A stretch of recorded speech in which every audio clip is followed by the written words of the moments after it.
Well, no surprise, the beach was pretty busy today. Of course. But first responders always urge you to be careful in this heat. Don't do anything that's too strenuous. Now, we wanted to know how many people have been impacted by the heat so far, and here's what we've learned. Lifespan had a half dozen people come into its emergency room for heat-related illnesses, but they aren't the only ones. The East Providence Fire Department has also seen an increase in calls this week because of these really hot temperatures. Eyewitness News reporter Alexandra Leslie joins us now with more that's new at 5:30.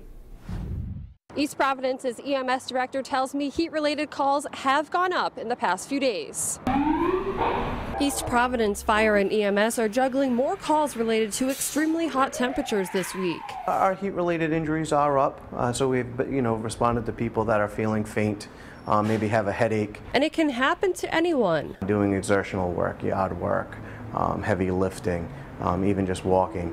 Certainly those that are confined to their homes but don't have any airflow. There are a few ways you can make sure you don't get sick. Planning your strenuous activity when you know the temperature is going to be cooler. Anytime a parked vehicle is sitting without the air conditioning running, the temperature can increase by 20 degrees very rapidly. There are some who are more prone to these kinds of injuries. The very young, the very old, people that have obesity, or certain medications like those that are used for blood pressure control. Unfortunately, those who are here to keep us safe are not immune. It doesn't take long for a firefighter that is wearing his turnout gear or her turnout gear to develop heat stroke or heat exhaustion. East Providence's fire chief tells me it's why you'll see more firefighters than usual on the scene of a working fire during extremely hot temperatures like this week. It's so crews can be rotated quickly to keep their core temperatures low and get them hydrated quickly. East Providence's fire chief tells me there have not been any heat-related injuries for any of his firefighters this week, but they are still taking precautions.